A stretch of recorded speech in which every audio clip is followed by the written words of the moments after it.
E agora, Fábio, o jornal, vai com mais uma entrevista para você. E vamos falar agora com o médico cardiologista, o Dr. Marcelo Cantarelli, que vai falar sobre o Dia do Coração. Boa tarde, doutor Cantarelli. Seja bem-vindo ao Jornal da Rede Alesp. Boa tarde, é um prazer estar com vocês e os ouvintes. Prazer é nosso. Doutor, quais são os principais fatores de risco para o desenvolvimento de doenças do coração? Sim. As doenças do coração, e principalmente das artérias coronárias, aquela que provoca o infarto, ela tem alguns conhecidos fatores de risco. E quais são eles? Aqueles que a gente consegue modificar. A pressão alta, o diabetes, o colesterol elevado, o tabagismo, o estresse, o sedentarismo e a obesidade. Esses são fatores em que a gente consegue controlá-los com mudanças de estilo de vida, dieta, alimentação, atividade física e até medicamentos. Entretanto, existe um outro fator de risco que é a herança genética. Esse ainda a medicina não tem como atuar. Então, as pessoas que têm história na família de infarto, derrame, que é o AVC, principalmente pai e mãe com idade inferior a 60 anos, eles têm uma carga genética maior, uma chance maior de desenvolver uma doença do coração no futuro. Doutor Marcelo, boa tarde. Quem fala é a Lilian. Para as pessoas que estão em casa, quais os sinais que podem servir de alerta para doenças do coração? Olha, essa pergunta é extremamente importante. Importante por quê? Porque a doença do coração, a doença cardiovascular, é a que mais mata no nosso Brasil, mais mata no planeta Terra.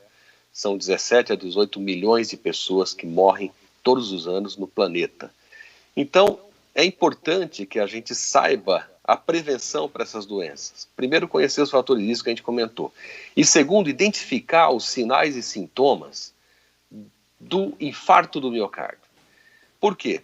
Porque quanto mais rápido você for até o hospital, maior a chance de você sobreviver, de receber o tratamento num tempo adequado, onde a mortalidade do infarto passa a ser menos que 4%. E se você não for ao hospital, acima de 50%. Então, os principais sinais do infarto são uma dor em aperto ou queimação no meio do peito, mais para o lado esquerdo, que pode começar na boca do estômago. Normalmente, às vezes, ela vai correr para o braço esquerdo, até a região do punho, do cotovelo. Às vezes ela corre, às vezes ela pode começar até nas costas e depois vir para frente. E é uma dor intensa, é uma dor que demora mais que 20 minutos e não melhora com nada, nem beber água gelada, nem mudar de posição, ela não tem o que melhora. E ela vem acompanhado de alguns outros sinais importantes. Muitas das vezes o enjoo, a vontade de vomitar, ou até às vezes o vômito, uma tontura, uma fraqueza, uma falta de ar. E algumas das vezes uma sudorese, um suor frio, inexplicável. Então, esses sintomas, eles vêm acompanhando o sintoma de dor. Se você começa a ter esse tipo de sintoma, não espere tempo. Quer dizer, ela vai passando 20 minutos, essa dor não melhora, você tem que ir ao hospital o mais rápido possível para receber o tratamento adequado. Doutor Cantarelli, a doença, os problemas do coração, eles afetam apenas pessoas adultas ou também pode ocorrer em crianças? Não, ela pode ocorrer em crianças. E, na verdade, as principais das crianças são aquelas que são congênitas. O que é congênito? A criança nasceu com um defeito no coração.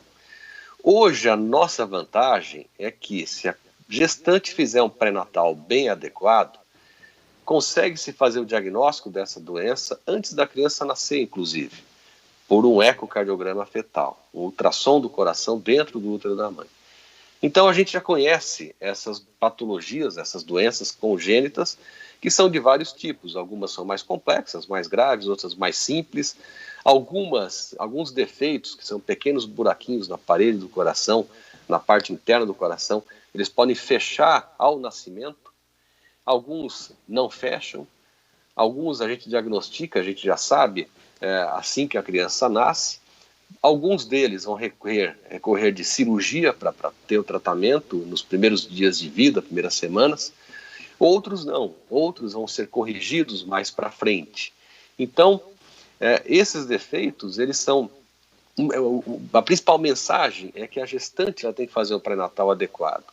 E depois, a criança nascendo, quer dizer, que vá ao pediatra, que ela faça o exame, e muitas das vezes, aquilo que a gente fala de sopro no coração, o sopro, na verdade, é uma alteração do movimento do sangue dentro do coração, e essa alteração pode estar sendo ocasionada por um pequeno defeito, ou numa válvula ou numa parede do coração.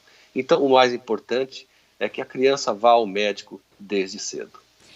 O doutor, durante a entrevista, o senhor falou que, as doenças cardiovasculares hoje são o que mais matam aqui no Brasil. No ápice da pandemia, na fase vermelha, o senhor teve os dados de mortes diárias de doenças cardiovasculares ou não? Esses dados, eles se mantiveram. Então, veja bem, a mortalidade por doença cardiovascular, ela é monitorada. Então, existe um site muito interessante da Sociedade Brasileira de Cardiologia que tem lá um cardiômetro, o cardiômetro.com.br, e que mede em tempo real as mortes por doença cardiovascular, estimadas em 350 mil mortes ano. Então, nós já estamos na metade disso, Então, elas continuam acontecendo. O que ocorreu durante a pandemia, que foi um fato que não ocorreu só no Brasil, mas no mundo todo, é que houve uma redução bastante grande do número de pessoas que procuraram o hospital por doenças do coração, por angina, por infarto e etc. E essas pessoas tiveram esses problemas em casa. Houve um aumento de pessoas que morreram em casa por decorrência de doença cardiovascular, decorrência do infarto, e que não foram ao hospital, Então, esse foi um problema. Nos hospitais, em geral, houve uma queda entre 50% a 70% do atendimento de pessoas com doenças do coração. Isso não só no Brasil, isso no mundo todo, principalmente nos países mais atingidos pela pandemia, como Itália, Estados Unidos, Espanha e Brasil. Falamos aqui com o Dr. Marcelo Cantarelli, cardiologista do Grupo Angiocárdio. Dr. Cantarelli, muito obrigado pela sua participação no Jornal da Rede Alesp. Eu que agradeço a oportunidade e um grande abraço a todos e vamos nos cuidar. Obrigada, doutor. Tenha uma boa tarde.